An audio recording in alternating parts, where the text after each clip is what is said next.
Abandonment Reimagined as Freedom to Grow. And the main two ideas that I'll be discussing is responsible procreation as well as healing from abandonment, specifically parental abandonment. So thank you for giving me the chance to share with you what I've learned. This is still a learning experience for me. I have found so far in this journey that there are no exact answers, just more questions. Yeah, I would love for us to have a discussion and see what we can figure out together also. So why me? Who am I to take it upon myself to discuss these very tricky topics? These topics are dear to my heart because at the age of 10, when my mother passed away, I was left to a father who was incompetent, and I was left with no insurance, so to speak, financially for my future, for my education. And obviously, that is something that I would like to see happen less in the world. And so I feel that the 28 years that I've spent on Earth so far has kind of been a life study of what I've learned about parenting, from the child's point of view, and what works and what doesn't work from, once again, the child's point of view, and also how I overcame being then abandoned by my dad when I was 15, lived in South Africa while he moved to a different country. So I feel that these circumstances gave me some unique life skills that I would like to pass on, because I'm not unique to this problem. And even though my case is pretty severe, I think all of us have things that we wish our parents could have done better, whether that's emotionally or financially. So I think this could apply to most of us. So when I was a teenager and left to my own devices at 15, I was living on friends' couches and in their basements, sometimes in the attic. To this day, I'm 28. To this day, if I had a bad day, I still struggle to sleep in my bed. I still go to the couch, and because that's what I was used to for most of my teenage years. So just just just funny how it fundamentally shaped me and is still a part of me, even though I have moved on. And these topics are also not born from a place of sadness. I have a lot of passion for it because I believe that, we're here, and I chose to see the abandonment as an opportunity to do whatever the hell I wanted to, with nobody looking over my shoulder to let me know who I should be. And I know that's a very different way of looking at it. Of course, there were harder times. It wasn't always easy not having parents, but there's only so much you can do once you're in that situation. And I feel that to focus on what you have control over is really what helped me. So, as I like to start with the first leg of this discussion, so to speak, I'd like to go over just an example of statistics, and I'll use America as an example, but this is obviously a global problem when it comes to responsible procreation. In America, which is a developed country, there are an estimated 3 million unintended pregnancies a year. At this point in time, there are 4 million youth who go homeless per year, and 500,000 kids are in foster care. And only about 4% of kids in foster care have the opportunity to go to college. So that gives you an idea of the resources they do and do not have access to. So yeah, once again, that is just in America, and it leaves me thinking sometimes, if only it was as easy as the rules we have around owning a vehicle, a car. Many times I've gone, wouldn't it just be magic if you had to get your license before being allowed to have a kid? Surely, we take driving seriously. I think, I wish that we could take having a child that seriously too, but it's a human right for anybody to procreate. So it's a very touchy subject that there really is no right answer to. But this is a problem. And I guess when we look at a problem, there's really two sides. There's prevention or the damage control. So I speak a lot about what my dad did not do right as a parent, but one line that I remember that he passed on to me was, the best way to deal with a bad situation is to not get yourself into it in the first place. So that stuck with me. But I think this is a generational problem. I mean, look at the birth control available with, if you look for women versus men. And, it's so ingrained in us that sometimes we don't even ask questions about it anymore. And I personally feel that there obviously should be more birth control options for men too. And I think it's very difficult that women are the only ones who have to sacrifice their health, their bodies. So that's something I feel passionately about. Birth control, that being said, is not available to everyone. And I know this can also be a religious problem. Some religions, and even in America, there's a big debate around abortion. And so, I mean, we have options when it comes to prevention, but it's difficult because you ask yourself, there's a lot of information available in 2020. Why are we still having this problem? I think maybe 30 years ago or 50 years ago, our parents didn't have access to the internet and different opinions, and now we do. We don't have to be bullied into believing that as a woman, all there is to life is being a mother and being a wife, which is still fine if that's what you choose. But I do have compassion in my heart for the generations before us. But I do feel that we can make better informed decisions in this day and age. So what is the right time for somebody to have a kid? I for me, I think the way I would deal with this is I would ask myself, what would I have liked my parents to have improved, or where were their faults, and then to make sure that I work on those things myself before I have kids, and what would I like to do differently for my children one day, because this is not a one-size-fits-all answer about when somebody is ready to have a kid, financially or emotionally ready.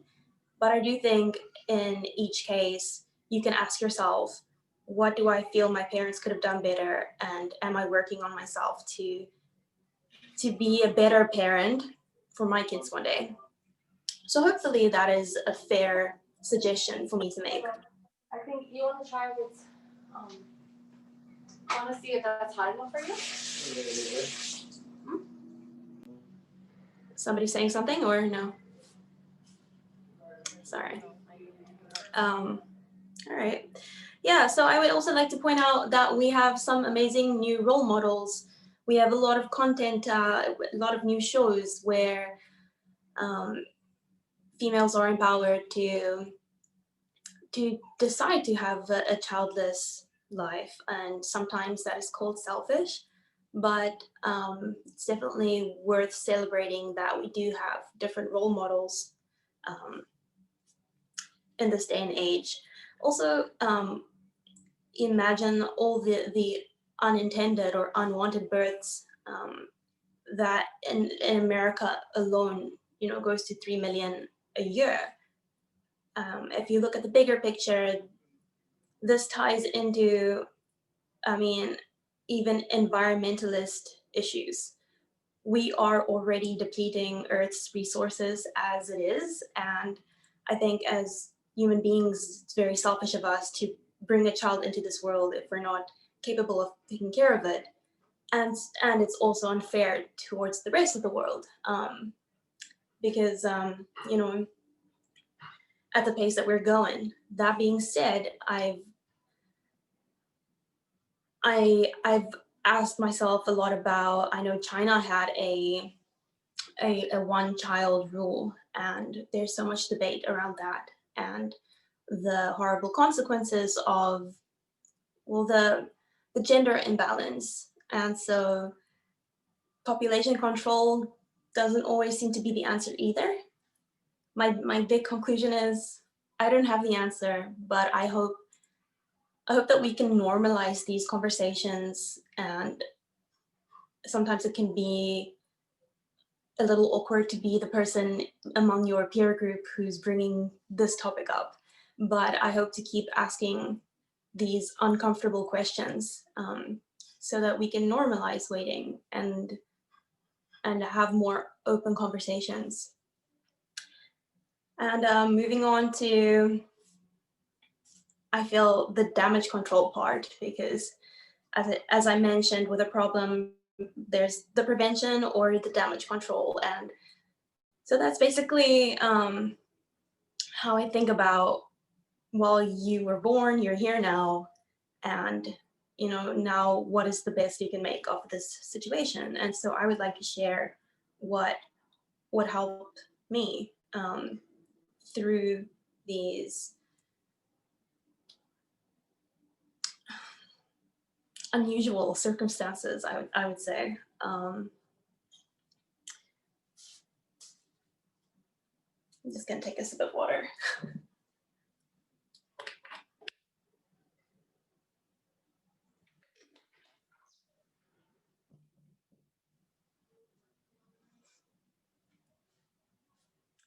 So as I mentioned, when I was 15 and parentless, I think because I'm such a free-spirited person, I saw this as something that could be exciting and an adventure. And I look back and I'm very thankful that I had that outlook. But it really is a trick question, not only as a kid, but as an adult. Maybe you have unresolved issues with your parents, but the trick question is, do I stay with my family where I'm abused, but at least I have my family? Or do I go my own way and try and go after my dreams? And it's a trick question, because it's very difficult to walk away from an unhealthy situation when these people are related to you by blood. I have spoken with any and everybody who was willing to share with me their experiences. This includes social workers and also just from my own experience. I think that two of the big problems with children are that understanding the difference between discipline and abuse at home and knowing when to ask for help. The second problem is asking for help but not being believed and not being given the help, and then having to stay in these circumstances until you're old enough to go your own way. I also think that it is equally painful to be neglected emotionally and not only physically. And so I would like to say that I believe that's a problem too, which is why we even see rich kids, so to speak, committing suicide also. because it can be just as painful to have your parents there, but not so emotionally. I decided to put out a poetry album this year, and a lot of that had to do with hoping to give children who are asking themselves the question, am I being abused right now, or are my parents lovingly disciplining me, to help them understand the difference and also to feel validated. And I think something that's very important is for these kids to know that there's a lot of gaslighting that happens in these situations, and for them to know that they can carry on believing their own eyes, and when they're being silenced by those, taking advantage of them or not taking care of them. Also, once you do leave home or the abusive situation, I have to share that it can be a tricky situation knowing when to accept help, because not all help is offered unconditionally. And I think that once we're talking about homeless youths, unfortunately, there's just a spiral that goes downward. Um, it's very easy to be taken advantage of. And so I hope to encourage these young people to keep an eye on conditional and unconditional help being offered.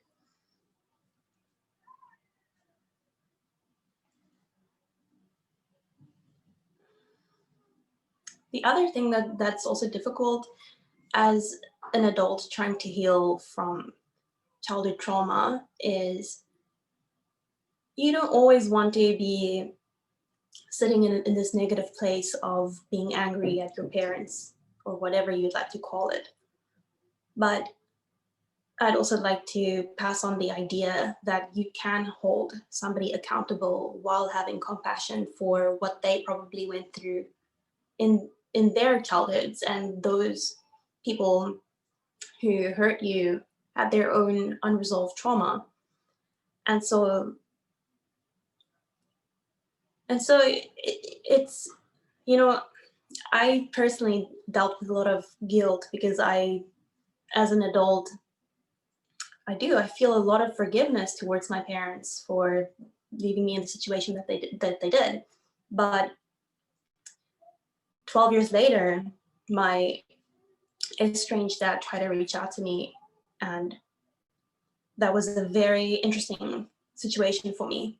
And I decided to hear him out, but I decided that it was not a healthy situation for me because nothing really changed since I was 15. There was still no real communication, there was no accountability.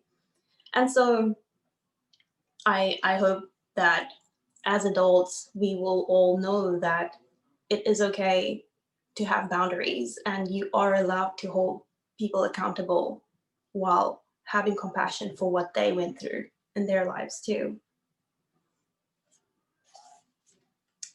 So, of course, a lot of anger came with the kind of life I had as a teenager, and I think that's a good thing.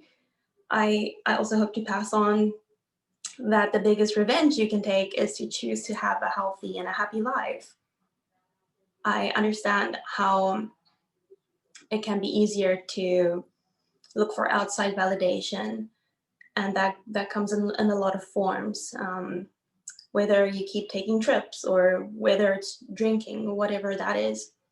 But I think it took me until 27 to understand internal validation, and a lot of practices about mindfulness helped me to overcome my problems. I am fortunate that I saw alcohol and drug abuse, and I did not want that to ever be me. And fortunately, I didn't have that problem, but these problems come up in different ways. And but I feel like once you understand the difference between internal and external validation, it really helps you to move forward. It's also very difficult as an adult when people come out to you years later saying, we knew something wasn't right at home and we're sorry that we never said anything. And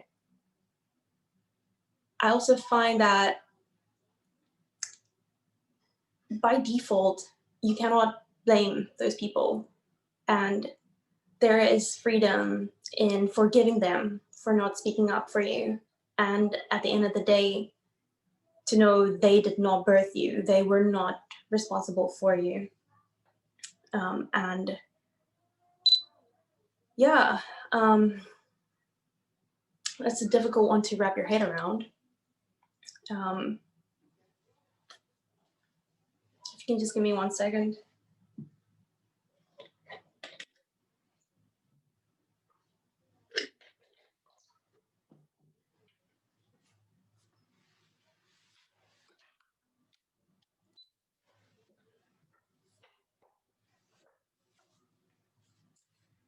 And this is very difficult for me to admit, but for the longest time, I went around the world just looking for my new mom and dad.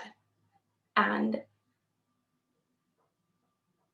that in itself, of course, can be a beautiful but an unhealthy thing. That can mean looking for a parental figure in your romantic relationships or older friends who are there, or and I think it's beautiful that you can find a new tribe and people who really can feel like family. I think that is the most beautiful part about this, is choosing who you want your family to be. But I had to get to a point where I realized I'm putting parental expectations on people who are really not responsible for me. And that took a lot for me, because yeah, it's very difficult to just accept that I'll never have a mom or a dad. But as they say, once you admit that, oh, I had a shitty day, that's when you can really get over that shitty day. And I felt that was the same for me. When I get sad on my birthday, it's okay for me to sit on my bed and just think about being parentless, and then life goes on. Um, I'm very glad that I became aware of an unhealthy pattern that I was trying to fulfill. And I think it's a natural thing that we do for so long. Um,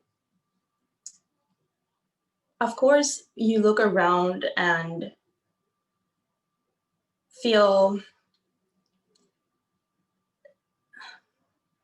if I had this earlier, or if my parents did this for me, I wouldn't have to play catch up with my peers. And that's a mindset that I also had to overcome and understand that all of our timelines are different. None of us are late, and everything that's happening for us is on our own time. We all had different starting points and finish lines. And to understand that in context, and to understand that I may be 28, but be so far behind my peers, so to speak, but in other ways, I came much further. And to work on that relationship with time is very important.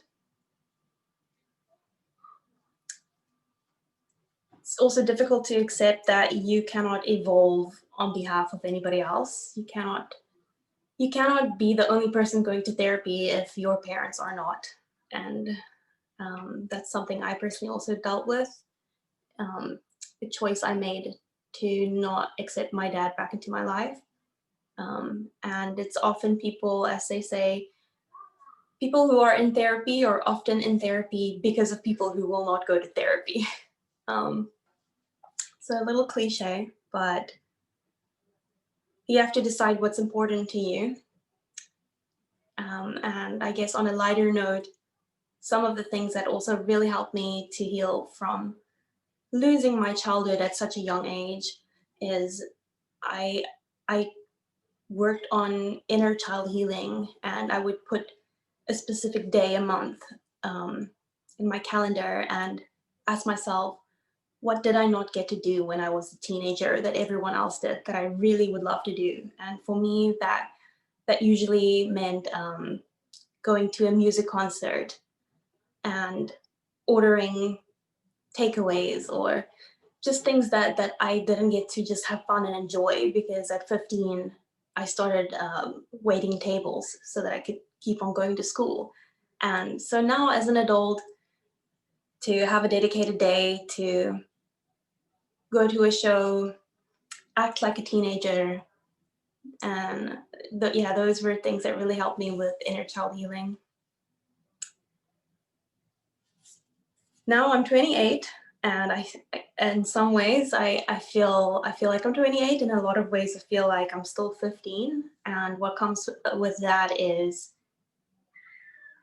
being terrified of being a mother myself someday, especially when you did not have an example to go by.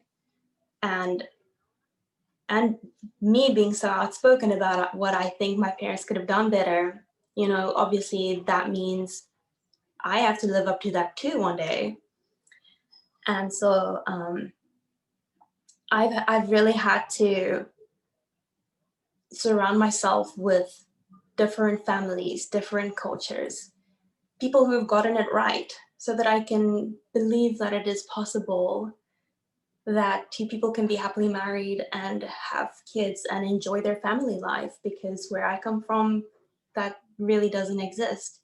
And it's my little personal study project, but I've had to expand my friendship circles as I've become more aware of where I'd like to grow and what I'd like to figure out exists in the world. And all of a sudden I'm making friends with people who are my age and married, and people who have kids, and I'm not only hanging out with people my age who are single and partying it up, you know. It's totally fine to have both, but it's been amazing to see couples who are happily married and to just peek into their life and know that it is possible. So I'd like to share a song with you guys, and in all of what I've spoken about, I would like to pass my message about what I've learned on through music, which is I haven't really spoken about what I do so much for career, but I've been a musician and a radio producer, and so I really do enjoy storytelling. And it's been a great year of realizing that I would love for my music to be laced with more activism and more messages of how to overcome circumstances that you know are similar to what I went through. Because as I mentioned, all those big numbers, these are big problems, and sometimes I don't understand why we don't speak about them as often. So yeah, I'd like to go on tour as a musician in the coming years, and these things that we spoke about today are the type of things I would like to engage my audience about, and also pass on skills of healing, because what else is there really to do, you know, once you're already in that situation.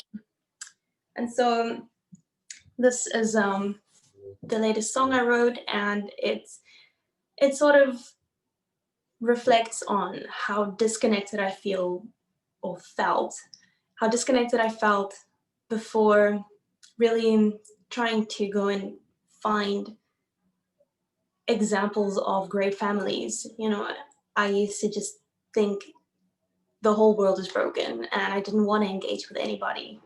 And so this is just my journey from living in my own little world to trying to be more open. And it's called Someday I Will Try.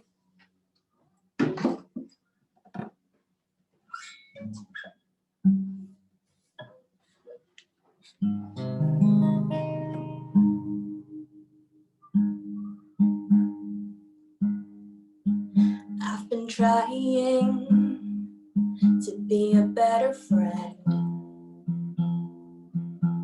I even did a favor for a neighbor today. I don't know any of my neighbors' names. Can't blame it on New York City living. I've always been this way. I pick my dry cleaning up from Tribeca Park Ballet. And I think about how I've been trying to change. And I listen and sing to the latest Del Rey.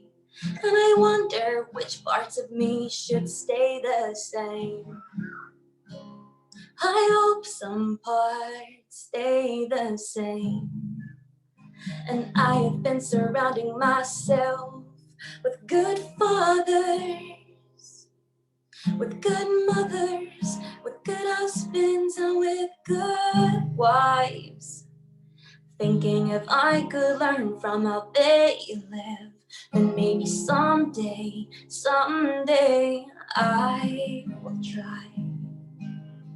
I will try.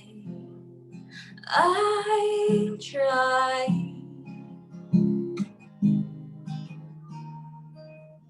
I've been trying to be a better friend and the type of woman who could raise a daughter someday.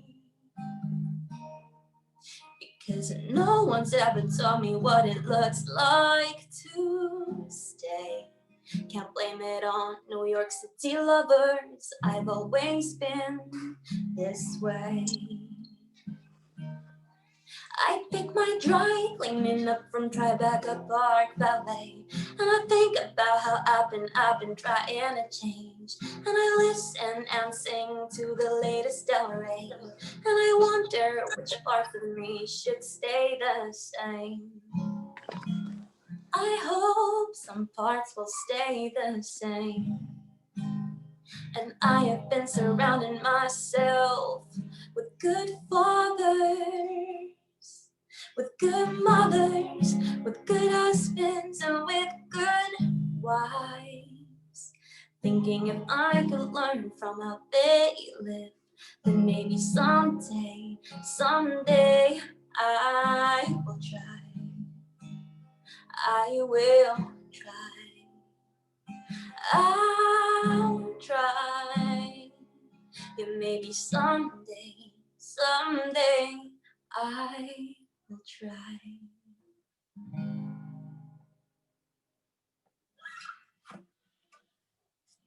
Thanks for listening.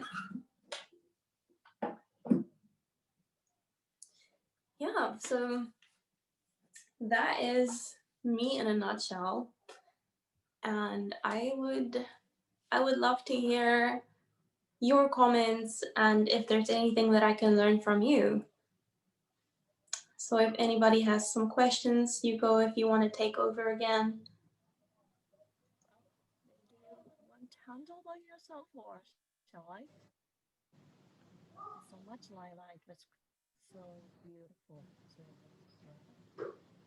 anybody that if you have some question, feedback from Lyla, please can that. Well, actually, well, from my side, Lyla, I want to ask you something. Well, you were talking about the relationship with your sister before. Can you talk about something? Yeah, definitely. It's definitely complicated having siblings in this situation. For me, I have older siblings who did not necessarily go through the exact same childhood I did because we grew up separately, but we all were neglected in one way or another by our parents and left in bad situations. Um, and as adults, when our father wanted to come back into our lives, some of my siblings were just very happy and ready to reconnect that relationship again. and where I was not. And I encourage them to do what works for them. And unfortunately, I did not receive the same support back. And so, yeah, I mean, there's just family expectation. And of course, who doesn't want to have a happy family and the perfect life? And I just feel that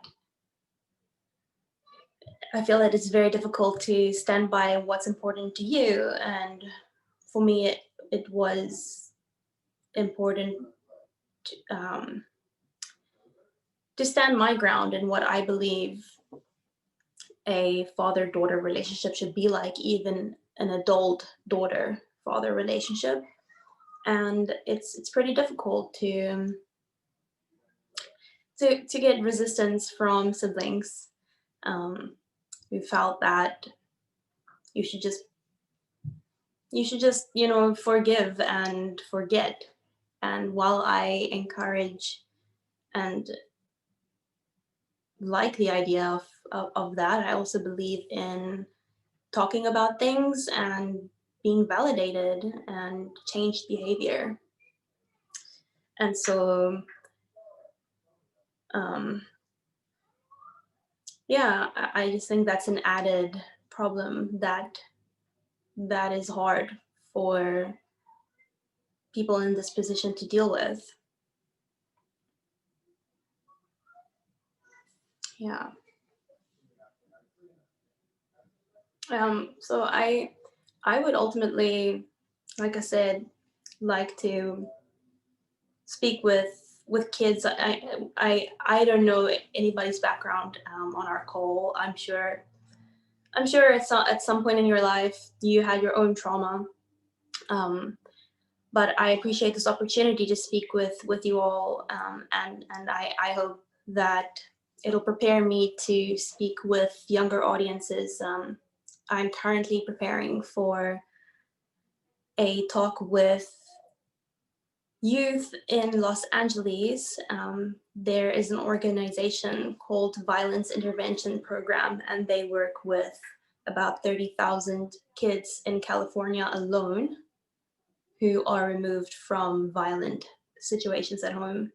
And they've asked me to speak to the youth who are aging out of foster care and will be on their own for the first time and have to navigate life on their own. And so those are the things that I'm currently preparing for, and I would like to open it up to anybody who has any comments. I'm here to learn also. I hope to make my message more suitable for the audience I have in mind. And so, I mean, if anybody has any comments, yeah, I would love to talk more and know what I can do better too. Thank you so much. And Lyla, the first of all, you have us. Well, if there's something you need, all of us. So I can't hear you that well. You can hear me? A little better. Sorry, for my mic. Okay, yeah, sorry. It's because of me. Yeah, Masha, go ahead then. Oh, we can hear you now. The last minute, that was better. Hey, Lyla, I'm excited for the opportunity that you just shared at the end with coming to LA, because it is a big problem here. I know I haven't heard of that organization, but I've heard of a slightly similar one that's called Children of the Night that gets kids out of childhood prostitution, which is just like a hard sentence even to say. But so yeah, I'm looking forward to you coming here. And I do have two questions. One, when, if you remember, like when you decided to become a musician professionally, and then two, if you've now found your like chosen family, could you share some of the traditions that you enjoy doing with them? Yeah, for sure. Thanks so much for saying hi and for the questions. Um, I decided to become a professional musician literally like from my, I guess, when I was old enough to know that I love music. So at a very young age, I always knew this is what I wanted to do. And I also felt that when I was in this horrible situation at 15, that music was this great companion and this great place to go and tell my feelings to my guitar and have somebody to share that with. And I was fortunate enough to go to college and get a degree in radio production, and that was kind of, I know we're sort of familiar with the term third door, but I wanted to meet all my music heroes, and by working in radio, I had the opportunity to meet them all. And so that was kind of my way of networking and learning from them. And after about 4 years of being a radio producer, that's when I decided to leave South Africa and move to the US. And this is now 4 years ago. And it was 100% with the goal to come and figure out how to be a musician and what my voice is about, and where to go from here. So I've spent most of the last 4 years in a room, saving up for equipment, learning new skills, learning my voice and what the messages that I'd like to say. And so that is definitely an ongoing process. And my chosen family is rather large. I'm very, very fortunate that I always had people in my life willing to take me in for a week here or a week there when I was a teenager. So much so that, yeah, like a year ago, I felt compelled to write a memoir and talk about all these people who helped me. And I called the book "Relying on the Kindness of Strangers," because that was my situation. And so I still am in touch with a lot of people who helped me to get my driver's license and who paid for my dress at my matric farewell. I don't know what you call it here, prom night. You know, all these little things, but things that strangers did for me. That your parents would have usually done for you, you know, and it's great to still be connected with them. So I have a whole string of people. It's a very big list. And in the US, yeah, it's been interesting to always be the guest at somebody else's Thanksgiving table and to be around their family and me being the guest. But that's been wonderful to me. And once again, being able to have a peek into their lives and see how a happy family functions. So yeah, I'm very fortunate to still share birthdays and the holidays with people that I love and care about. Yeah. I can't really think of other traditions coming to mind, so to speak, but yeah, it's a quite a big list, and something that I didn't mention in my earlier things that I was speaking about was also, you know, it's okay to accept help when you need it and to know you'll pay.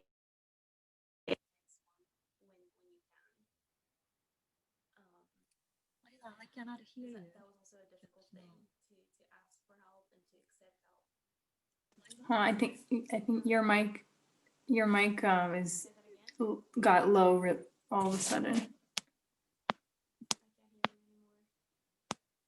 Maybe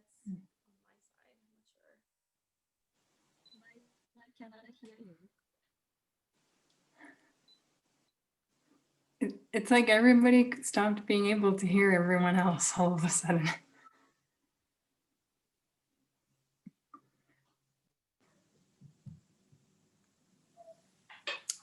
I don't know. Can you try again? You can hear me? I don't know if I can hear you. Hey, Yuko. Yeah, go ahead. Well, thanks for answering the questions, though. There we go. Got it. Thanks. Thank you, Masha.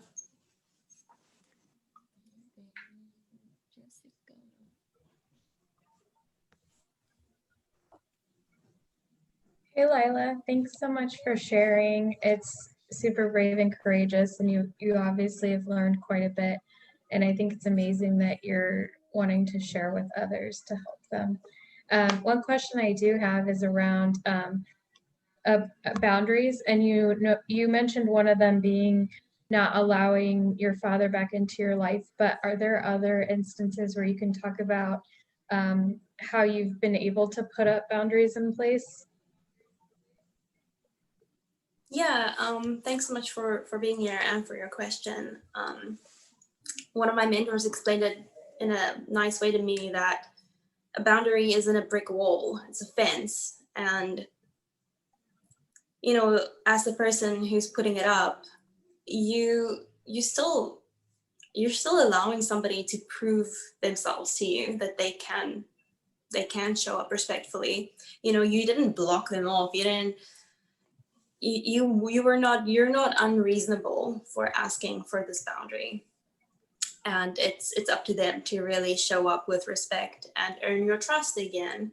And trust is something that's earned over a long period of time and through changed behavior. I think specifically with my dad, for me, that was something that was difficult. Was my something that was very important to me is to feel heard.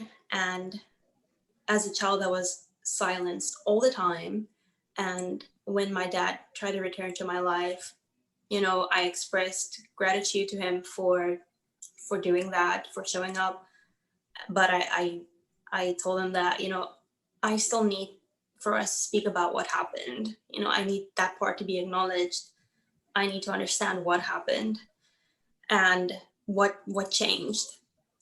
Because I also come from a family where I'm the first person in my family who dated interracially and who is bisexual. And for them, that's a very big thing. I come from a family where almost like a cult-like religion, the craziest things you can imagine. Like I was brought up to believe that any person of color doesn't go to heaven. You know, it's only like selected white people. And so I have like all these added little extras of things I really had to change my mind about, you know, because unfortunately I come from a small town, this crazy culture, and I believe, you know, people who are not educated well. And so my point in this being, I could say yes to having my dad in my life again, but the day I decide to marry a Black woman, is that the day he abandons me again? And for me, yes, I know that that is the case. And so for me, I have my boundaries because I understand that they have not evolved, and so I don't lose any sleep over it at night. To know that you know I was clear about how I need them to show up for me if they would like to be back in my life. And as for your question about any other examples with boundaries, yeah, definitely with my siblings, I've had to have a boundary of, you at some point you're gonna have to stop trying to force me to have a relationship with dad. You know, if you want a relationship with them, great. You know, but you can't make my decisions for me. And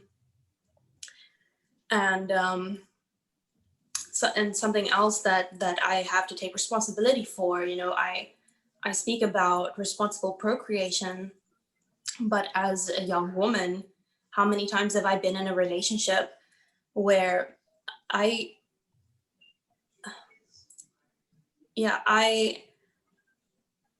this is super difficult to talk about, but like I feel like as young women with birth control, like for men, like condoms being the only option they have, and if you're in a relationship or not in a relationship with this person, but for men, how easy is it for them to say it's not enjoyable for me to take responsibility and be the person, you know, in charge of the birth control here and wearing a condom. And it's very difficult to have that conversation in a new relationship. But yeah, that's a boundary I work on, because, you know, when it comes to romantic things, there's so many blurred lines, but to express that no means no also, and, you know, that sorry if you're not going to enjoy it that much, but that's my boundary.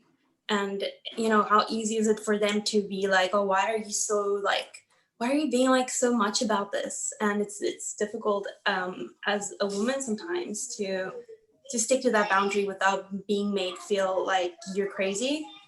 But that's one of my personal boundaries I work on.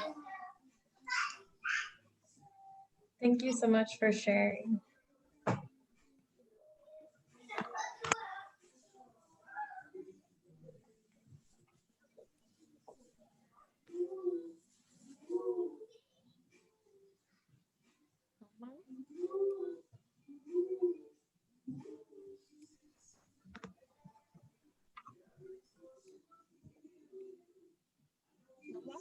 Can you hear?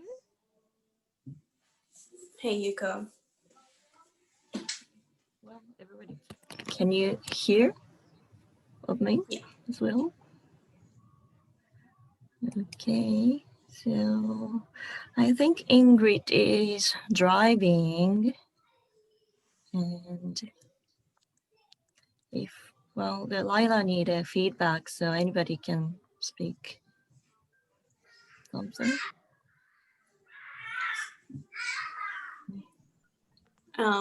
I didn't catch all of that. Sorry, I'm not sure what's going on with the sound.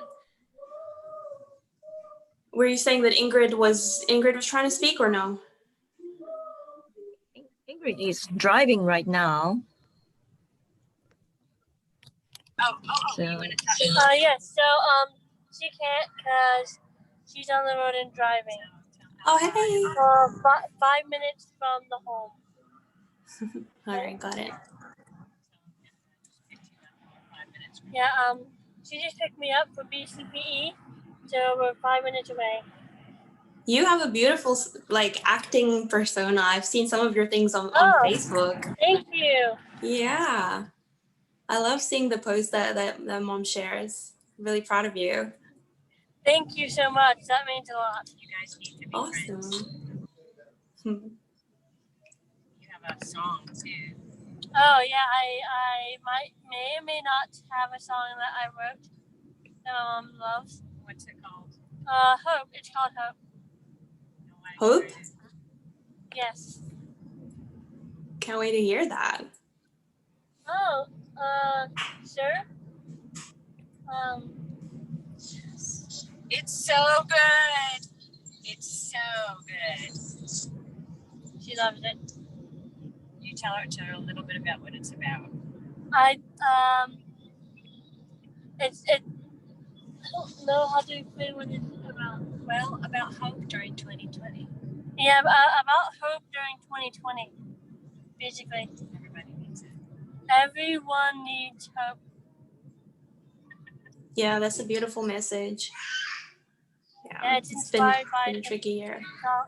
It's inspired by some Christian songs that I listen to From church. yeah, from church. That's super Yeah, awesome. yeah, I'm a writer. I have stage fright, but maybe I can share it with you. Are you gonna sing? Oh wait, what? Or are you gonna share it online? Not online. Not something that ready.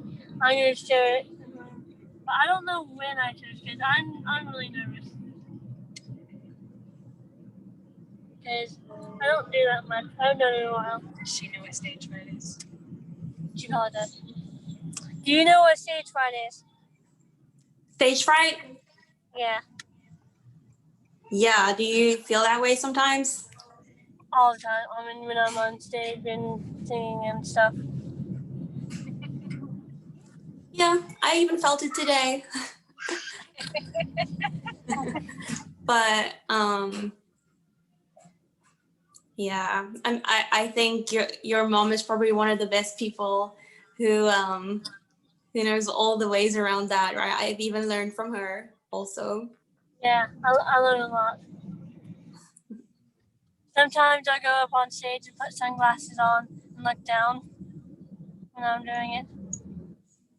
That's a good way to practice, well, to get in there.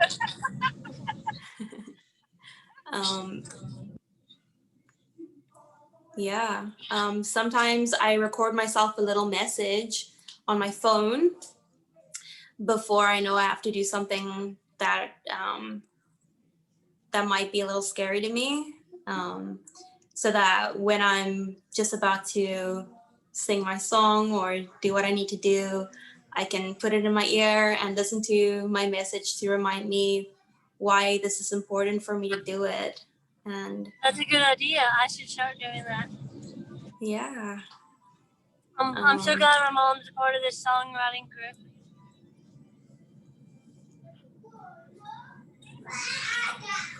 South Africa. South Africa. She moved from South Africa to New York City. Hey. I can't hear that well, so sorry if I'm not answering. No, it's okay. Oh, I want to tell her Okay. something now. Yes, what? Lyla, I wanted to say something while you were talking. I had so many thoughts, and it's amazing, like how far apart in the world we grew up, but how much in common we had from the upbringing to finding our voice and all that. But I mean, you can see right now that I'll start by saying my mom was not great, and her mom was even worse.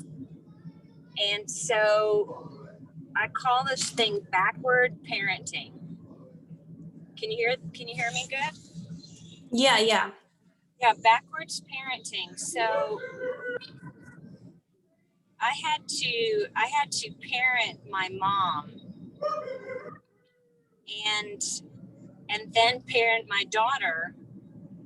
But for the first generation ever, when I had my daughter, she began to also parent me in ways that my mother couldn't, and ways I couldn't mother my own self. And furthermore, as Madison was backward parenting me, showing me love, my mom felt it too. Not even in the room, not even in the same state at the time, but a very long, slow, gradual thing happened to her, and she began to melt.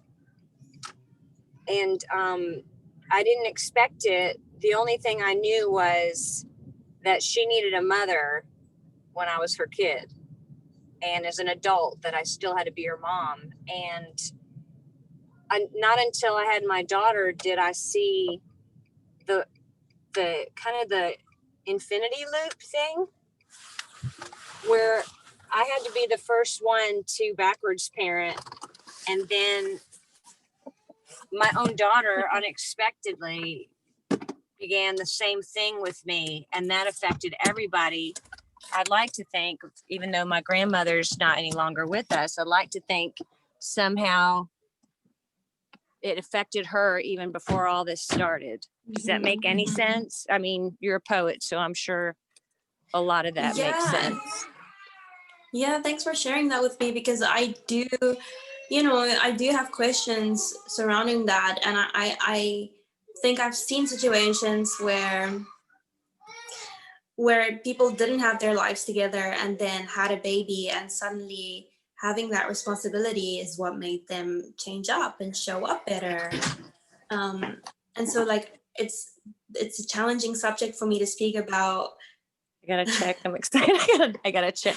I got a voice student. Sorry, go on. Go on. No, We can be it's, normal. I mean, it's a challenging topic for me to speak about responsible procreation, because it's not to say that maybe having a kid is what's going to make you become more responsible and show up. And I love the example that you shared of what happened in with you and your mom, and that whole line, that whole loop. I just think like I don't like, you have some families that, where, you've experienced that they've worked it out. And when I look at the world, it is just like, to me,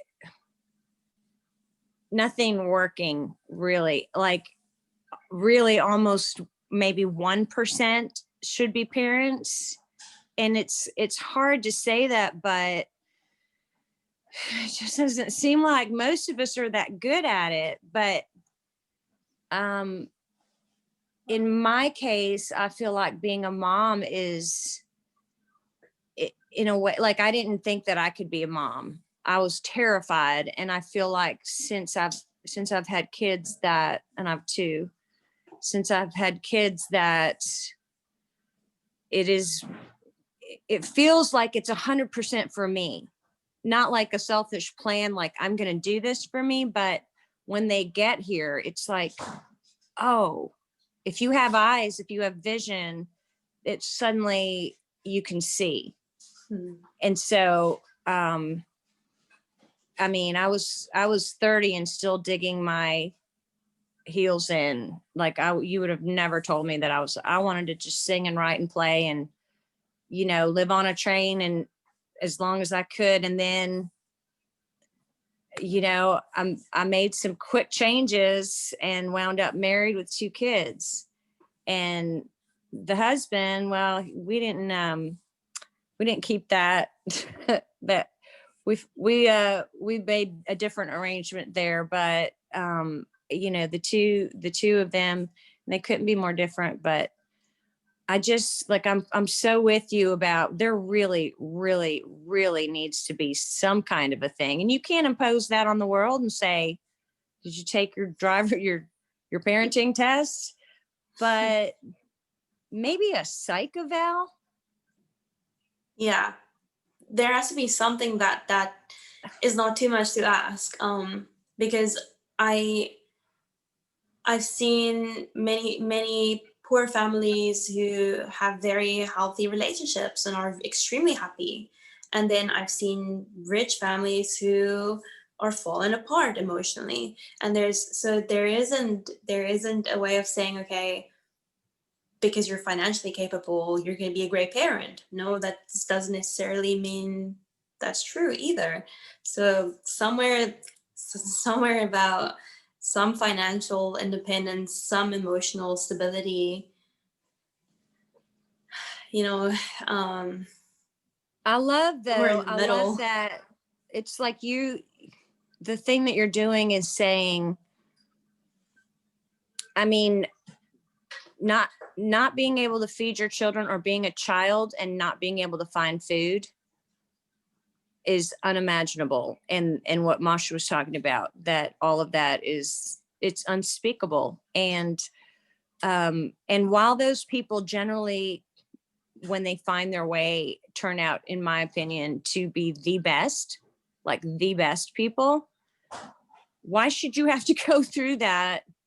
You still could be, 80% of what you would have been if you had to really, really, struggle for it. You still could have been pretty darn great human. But I love that there's a responsibility that we have. And I love like oh my God, by the way, your song was incredible. It was like, so I was laughing, and I was coming out of like tearing up from you talking before.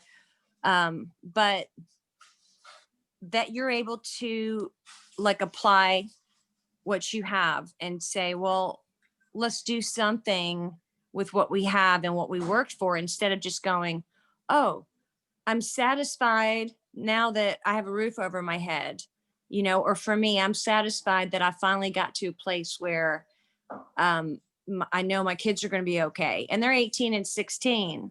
And it's been crawling uphill in ice and mud until now. And for some reason, this past year, things have turned out okay. But I mean, I lost everything. But last year was really hard.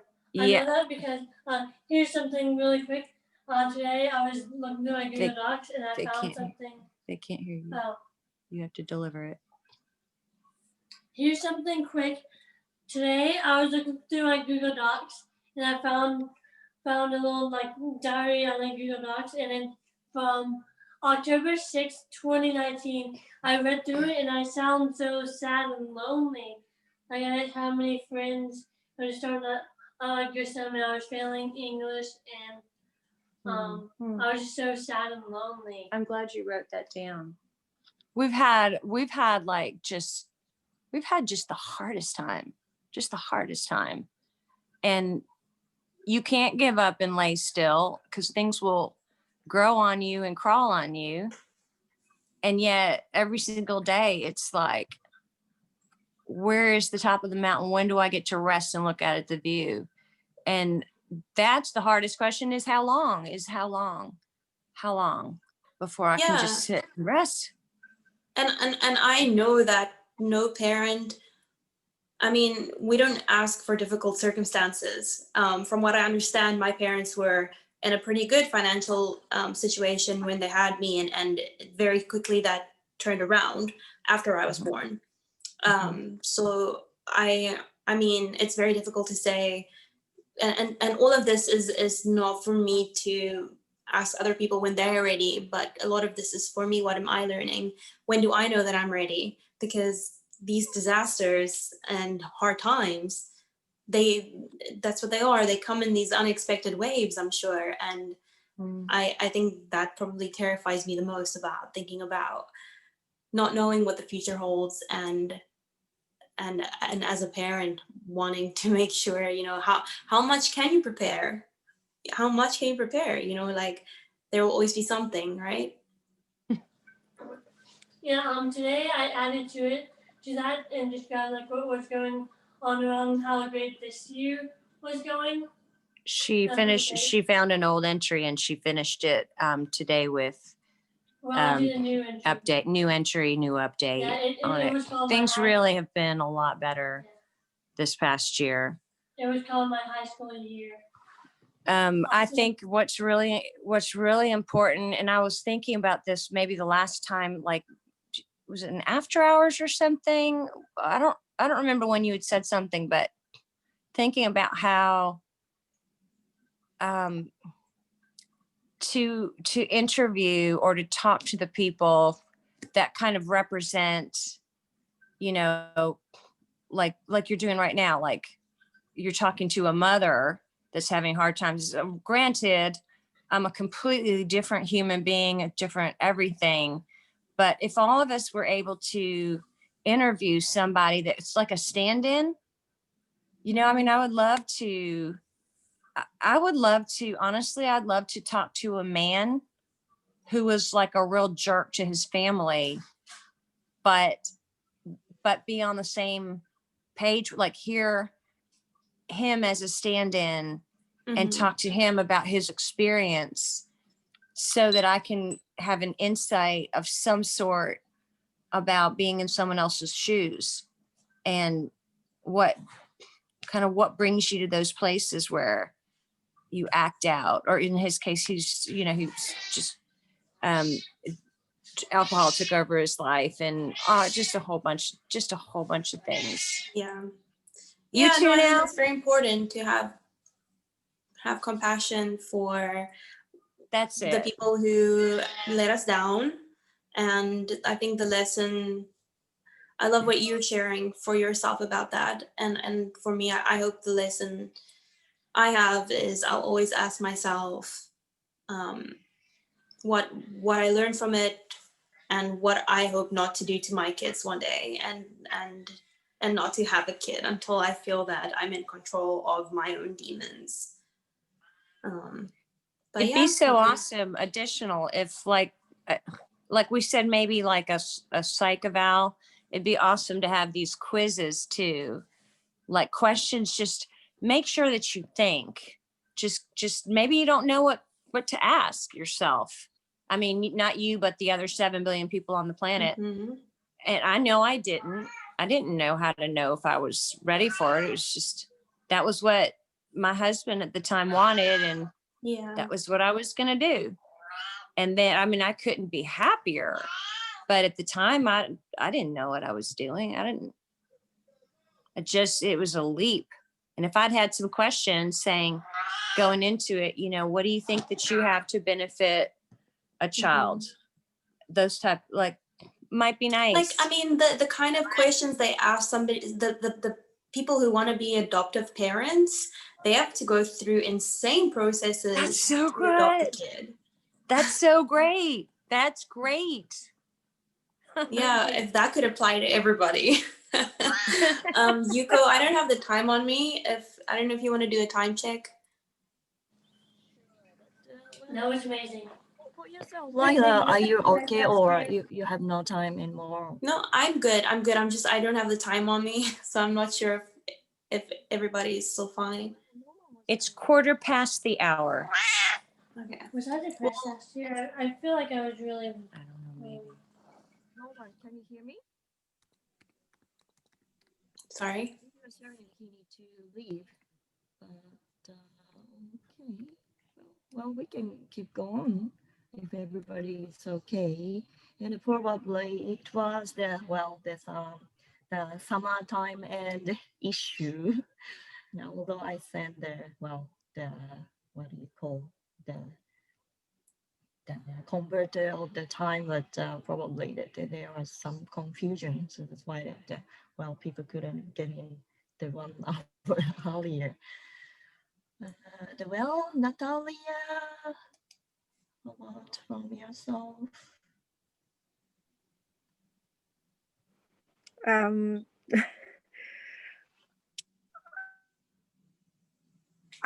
I'm thinking about the questions, and I can only second that. What just was going through my head is that having a child is sometimes also, it's like starting a company, or like getting on adventure, going to. I mean, you can't know what expects you, and you can't foresee everything, and.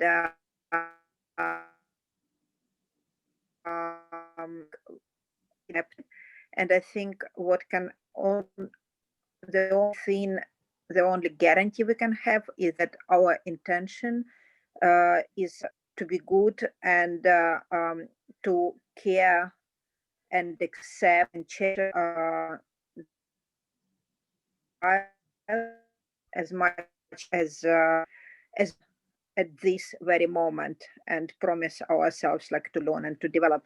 But like much like Ingrid, when I got pregnant, I felt like a teenager who basically I wasn't ready, and I'm happy that no one asked me questions and no one gave me because I would have told no, I'm not ready, and actually most of my life I had kids, and now I am so grateful and feel very blessed that it just happened without me having to take any decisions. And I think most of us also, we are not ready, but we grow into this because most of us are good, and we are trying to do our best.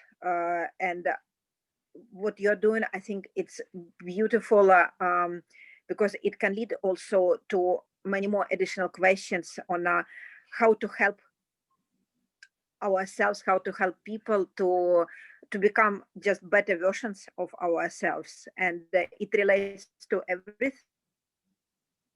I think we can't know how we would react in certain situations, unfortunately or fortunately. And I think that's the beauty of life, and it's the hardship of parenting, but it's also the beauty of it, because it's like that, right? So you have to say, okay, it's a long-term project. I have to somehow stick with it, and hope that I'm doing my best. Like, for example, with my son, I realized at some point that I am, like in my family, for example, we were shouting at each other. Everyone was very kind, but we were basically shouting, like because it was called to express the feelings, it's like to be open. And I think on the one hand, it's a good way because you know where you stand. On the other, it's aggression, and I never realized it, because until I saw, well, people in other families, they communicate kindly, so it works as well. And I saw what it does to my kid, so it forced me to, like to take care of the way I communicate. And I started meditating in a way, and it made me a better person, because a better person for my kid. But example, I would have never thought about it. I would have thought that I'm okay, or I'm not ready, or things like this. So yeah. Sorry, I'm not like very structured, like I was trying to think and No, that's perfect. because It's perfect. I'm talking. I love hearing that there can be this approach of learning on the job, because you're committed and you know what your intention is. And Mhm. I also hope for this conversation to be a non-threatening conversation for my peers and for people who already are parents and maybe are in a difficult situation.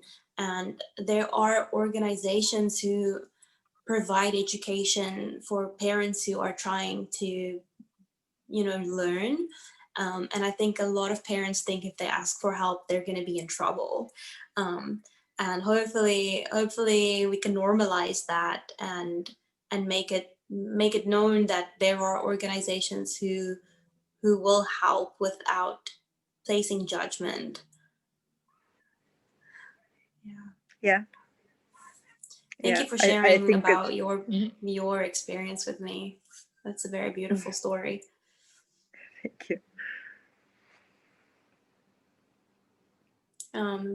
Yeah, thank you very much for everybody's questions. And I read the chat also. Feel like I learned a Jan, lot. Jan, you can go ahead. Well, yeah, although that you have be late, but you can ask to Lyla. I have a question. Sorry, guys, for being late. I don't know why I didn't think it was the right time. So I joined at 5 and it should be 4 Denver time, but that's okay. The question I have, just for clarification, is the topic around when is the right time to have kids, or challenges with being a mother, single mother, or what? So I can understand what is Sure, yeah. So my value, topic, if any. my topic was into two parts. First, responsible procreation. So I was just addressing just some statistics and issues around unintended pregnancies and the problems that creates, and the difficulties for the kid, having to grow up with parents who are absent either emotionally or financially. And then the second part of the topic was, as a child or somebody who's a young person or an adult, just how to heal if you were in that situation of your parents being absent in one way or another. Wow, those are some heavy topics. Lord. Yeah. I need a drink, and this coffee was not helping. Oh my goodness. Well, I don't have kids. It wasn't planned, it just worked out, it didn't happen. But I can give my perspective. I don't know. I mean, as an immigrant, I came from Jamaica. My parents in the grand scheme of things, the way society is right now, financially, I don't think they were ready for kids, or they are, or anybody for that matter, you know, if you're looking for what does that look like. But to add my 2 cents, even though looking back right now, I can tell my parents weren't ready financially, or probably, I mean, you know, they've been married forever. But even if they had issues, we never knew. Our siblings, we never knew if they had no money. I mean, yes, we'd say, okay, I'd see other kids at school getting new stuff, and I would want it, or ask my parents, and they'll just say, well, they just don't have the money to do it right now, or something like that. But I still never felt like they didn't have it. So what I can say, and maybe I'm not qualified to say it, but just go ahead and trust your instinct. You know, there's no playbook for parenting. You know, you make mistakes, and you learn from them. And I think maybe Natalia was the one that's saying that, you know, you have to rethink your your mind based on what you have experienced as a child growing up, to say, when you become a parent, okay, if there's something that did not work that you could have changed, then you use that time to make that change. So don't be so hard on yourself, guys. And there's never going to be a perfect time. Something is going to happen. I thought I had time. I thought, oh, I'm going to wait until I have X amount of dollars. I'm going to wait until I have, you know, because kids are expensive.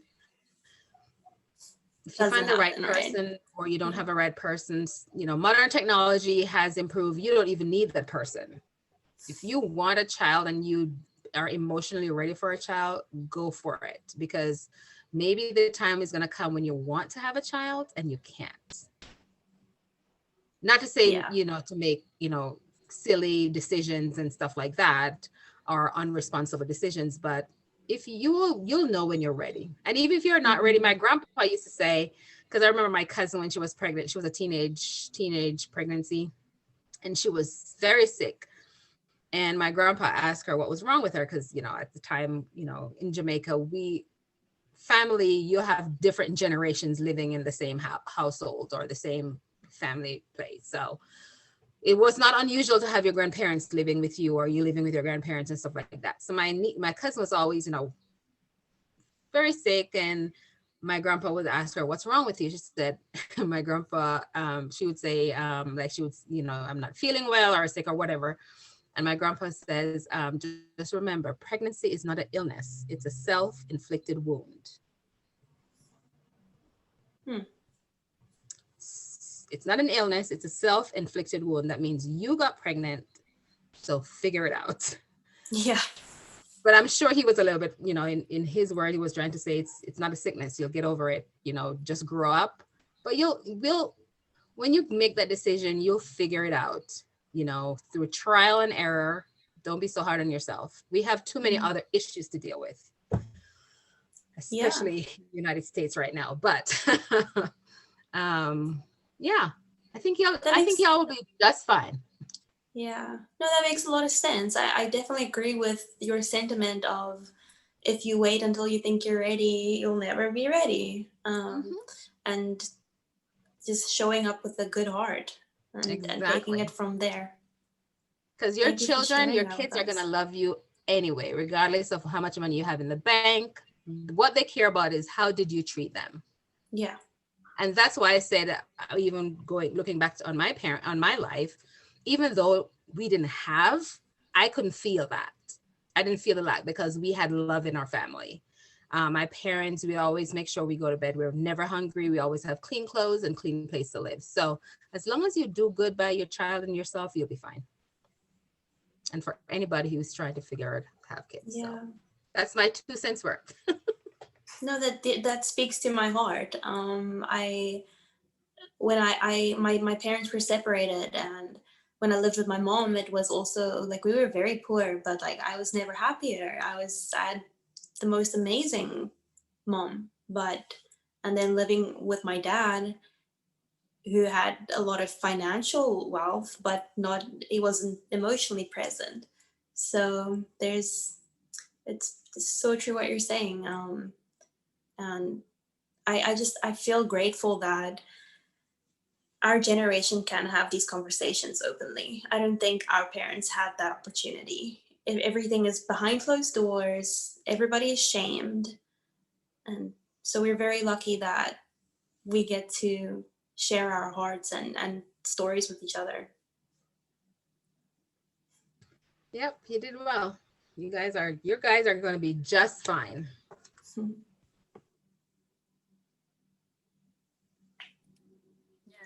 I would say that when we are ready, sometimes it could be too late. So it's just the timing, I think. And on behalf of Norman, although that he had needed to leave, he was leaving some message. Well, I just read it.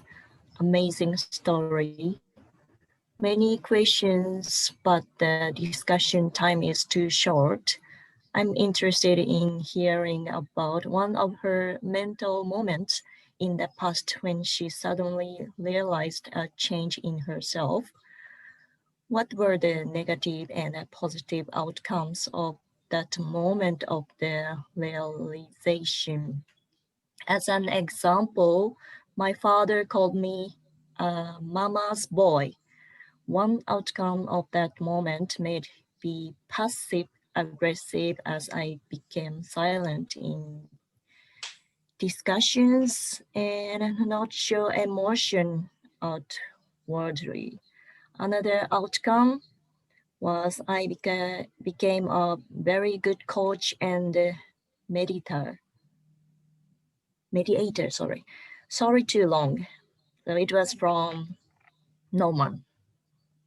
Yeah, no, I think that it's very true, just that sentiment of when you live in such harsh circumstances of sometimes emotional abuse or verbal abuse even, it's crazy the wonderful people that have been shaped from those experiences and the things that we end up being really good at. It's interesting to hear his story and just know. I do feel like something that we take on after emotional abuse is wanting to be perfect and wanting to be there for everybody in the hope that they won't abandon you, because that's what your parents did. For me, that's what happened for me. And so wanting to show up and just be everybody's doormat. And I lived my life that way for a long time. And at some point, I had to realize that I cannot betray myself in the hopes that a romantic partner would stay, or somebody who is a parental figure would stay. So there's that give and take, but we do make very resilient people.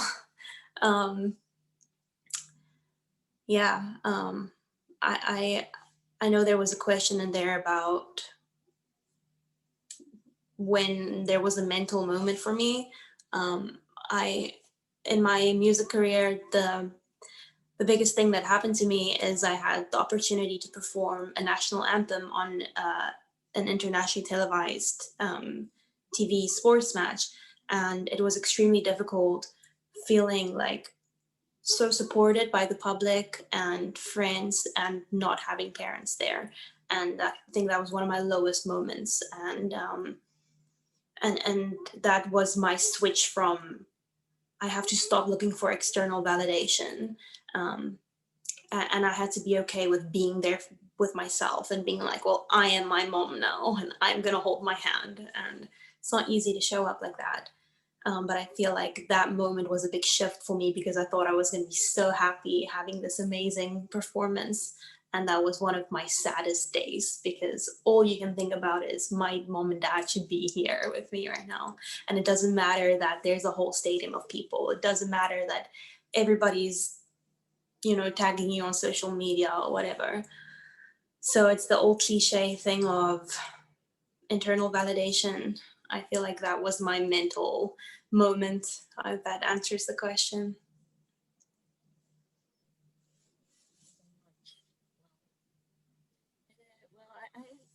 you know that I have invited him to the Facebook group.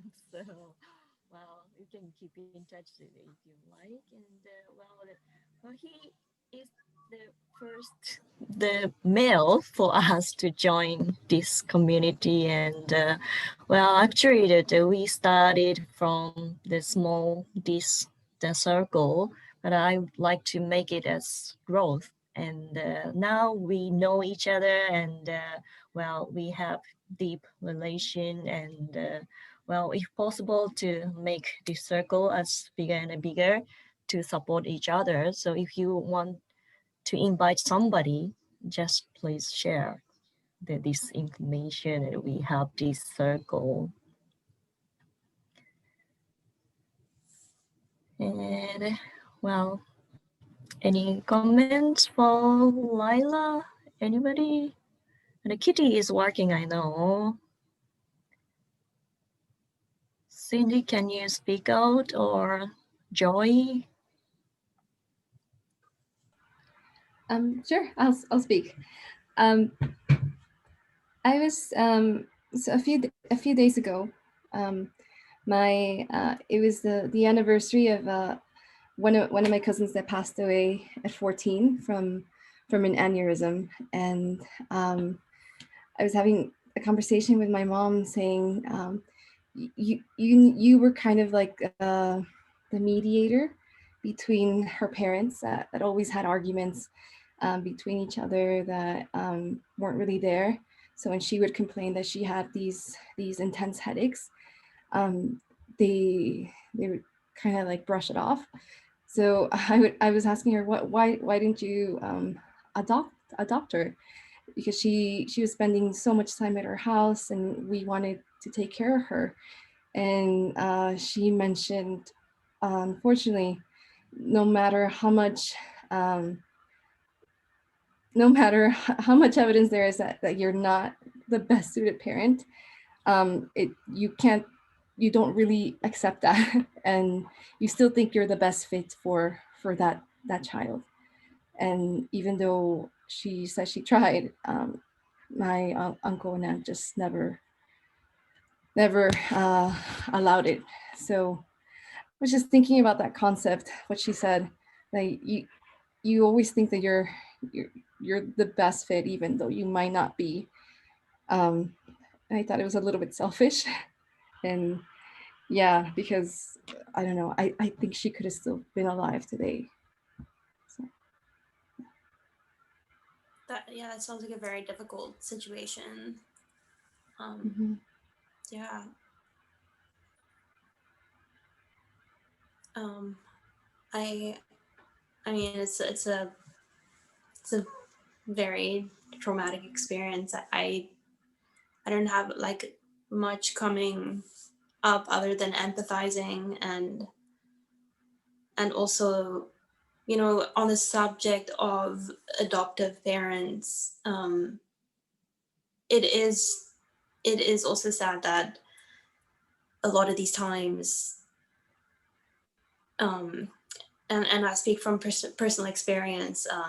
I was homeless at 15, and only at 18 did a family want to adopt me, right? And the difficult thing is, it was difficult to open up my heart to having the idea of a mom and a dad again, and then them, like, they ended up like leaving me too.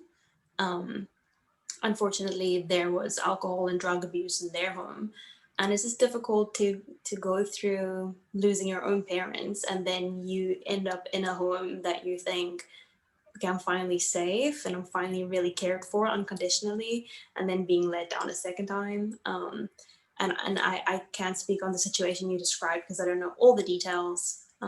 But yeah, it's a very, very hard thing to, it's very hard to damage control there. And it's often just this downward spiral for endangered youth. Absolutely. Thank you, Lyla.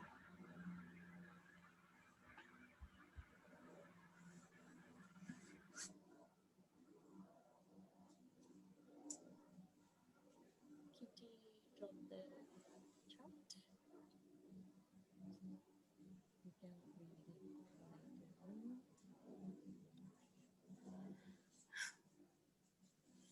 Natalia is midnight. She said.